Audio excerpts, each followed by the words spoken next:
είναι εφικτό να έχει ένας άνθρωπος μέχρι και τα 80 του, τα 90 του, όλα του τα δόντια?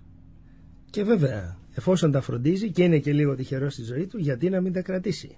Πώς τα φροντίζουμε, θέλω να μας πείτε. Πώς τα φροντίζουμε? Και κάθε πότε πρέπει να κάνουμε έναν καθαρισμό. Και αν ο καθαρισμός αυτός πρέπει να είναι οπωσδήποτε μέσα στο χώρο του οδοντιάτρου μας, ή μπορούμε και μόνοι μας? Η φροντίδα του στόματος είναι πάρα πολύ σημαντική.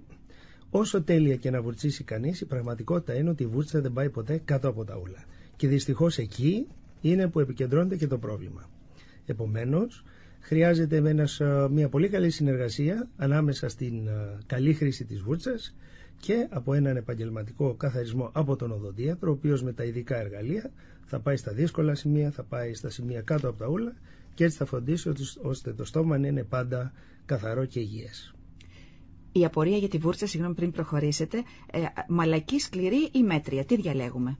Ή εξαρτάται πάλι τον άνθρωπο? Πολύ σωστά. Αυτό που παλαιότερα είχαμε πολύ μεγαλύτερη επιλογή και ακόμα υπάρχει, όμως μια μέση λύση κατά κανόνα είναι η σωστή. Μια μέτρια δηλαδή. Μια μέτρια, βεβαίως. Επίσης όλες οι εταιρείες οι μεγάλες εταιρείες έχουν βγάλει ηλεκτρικές οδοντόβουρτσες, οι οποίες έχουν κάνει εξαιρετικές πρόοδους και συναγωνίζονται πάρα πολύ επάξια το χέρι. Η πραγματικότητα είναι ότι όταν υπάρχουν κάποια δύσκολα σημεία, ίσως και κατάλοιπα κάποιας φλεγμονής κλπ, τότε χρειαζόμαστε κάποια συμπληρώματα, είτε είναι αυτά οι ιδιαιτικές εξειδικευμένες οδοντόβουρτσες ή κάποια μεσοδόντια βουρτσάκια που υπάρχουν, είτε οι οδοντιατρικές οδοντογλυφίδες, οι οποίες θα πάνε στα δύσκολα σημεία και θα φροντίσουν στο στόμα να είναι υγιές. Ωραία. Άρα λοιπόν καθαρισμό είπαμε κάθε... Ο κανόνας είναι κάθε 6 μήνες. Βέβαια υπάρχει και ένα μικρό ποσοστό ανθρώπων οι οποίοι έχουν μια ιδιαίτερη ευπάθεια. Επομένως για αυτούς τους ανθρώπους το εξάμηνο είναι πολύ. Υπάρχουν κάποιοι άνθρωποι, συνήθως κυρίες, με κάποιες ορμονικές δυσκολίες.